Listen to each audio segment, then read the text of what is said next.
जय श्री राम। प्यारे श्रोताओं, आपको मेरा प्यार भरा नमस्कार। अब मैं बताने वाला हूँ आपको कि बाली सुग्रीव का युद्ध और बाली का उद्धार। सुग्रीव को साथ लेकर हाथों में धनुष बाण धारण करके श्री रघुनाथ जी चले। तब श्री राम जी ने सुग्रीव को बाली के पास भेजा और श्री राम का बल पाकर बाली के निकट जाकर गरजा। बाली सुनते ही क्रोध उसमें भरकर वेग से दौड़ा। उसकी स्त्री तारा ने पकड़कर उसे समझाया कि हे नाथ, सुग्रीव जिनसे मिले हैं वे दोनों भाई बल के धाम हैं। वे कौशलाधीश दशरथ जी के पुत्र राम और लक्ष्मण हैं। संग्राम में जो काल को भी जीत सकते हैं। बाली ने कहा, हे डरपोक प्रिय, श्री रघुनाथ जी समदर्शी हैं, जो कदाचित वे मुझे मारेंगे तो मैं सनाथ हो जाऊंगा। ऐसा कहकर वो महान अभिमानी बाली सुग्रीव के तिनके के समान जानकर चला। दोनों भिड़ गए। बाली ने सुग्रीव को बहुत धमकाया और घूसा मारकर बड़े जोर से गरजा। तब सुग्रीव व्याकुल होकर भागा। वैसे ही चोट उसे वज्र के समान लगी। एक को कृपालु रघुवीर, मैंने आपसे पहले ही कहा था कि बाली मेरा भाई नहीं, मेरा काल है। श्री राम ने कहा, तुम दोनों को लड़ते देखकर और तुम दोनों का एक ही रूप होने से मैं असमंजस में हो गया, इसलिए मैंने बाण नहीं छोड़ा कि कहीं गलती से अगर तुम्हें लग जाए तो बड़ा पाप लगेगा।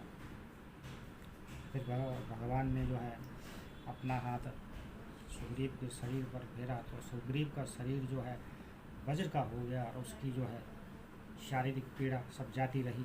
तब श्री राम ने सुग्रीव के गले में फूलों की माला डाल दी और फिर उसे बड़ा भारी बल देकर फिर से दोबारा युद्ध में भेजा। राम जी एक वृक्ष की आड़ में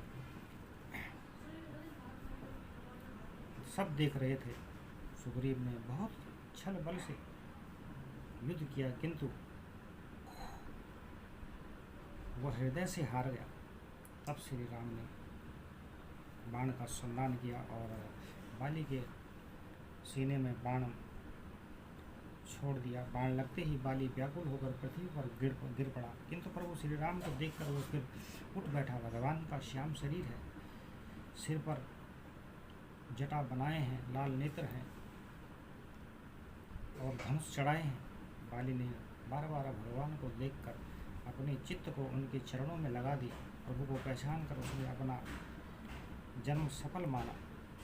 उसके हृदय में प्रीति थी पर मुख में कठोर वचन थे। श्री राम की तरफ देखकर बोला, हे गोसाई, आपने धर्म की रक्षा के लिए अवतार लिया है, किस दोष से आपने मुझे मारा? राम जी ने कहा, हे मूर्ख, छोटे भाई की स्त्री, पुत्री की स्त्री और कन्या ये चारों समान हैं। इनको जो कोई बुरी दृष्टि से देखता है उसे मारने में कुछ भी पाप नहीं लगता। हे मूढ़, तूने अत्यंत अभिमान अपनी स्त्री की सीख पर भी कान नहीं दिया। सुग्रीव को मेरी भुजाओं के बल का आश्रित जानकर भी अरे अधम अभिमानी, तूने उसको मारना चाहा। तो बाली कहने लगा, हे राम सुनिए, स्वामी से चतुराई नहीं चल सकती। हे प्रभु, अंतकाल में आपकी गति पाकर मैं अब भी पापी ही रहा। बाली की कोमल वाणी सुनकर श्री राम ने उसके सिर पर अपना हाथ से स्पर्श किया कि मैं तुम्हारे शरीर को अचल कर दूंगा, तुम प्राणों को रखो। तब बाली ने कहा कि हे कृपा निधान, मुनिगण जन्म जन्म में साधन करते रहते हैं, फिर भी अंतकाल में उन्हें राम नहीं कहा जाता। उनकी जिह्वा से राम का नाम नहीं लिया जाता। जिनके नाम बल से शंकर जी काशी में सबको समान रूप से मुक्ति देते हैं, वो श्री राम मेरे नेत्रों के सामने आ गए हैं। हे प्रभु, ऐसा संयोग क्या फिर कभी बन पड़ेगा? श्री राम जी के चरणों में दृढ़ प्रीति करके बाली ने शरीर को आसानी से त्याग दिया और श्री राम ने बाली को अपने परम धाम भेज दिया।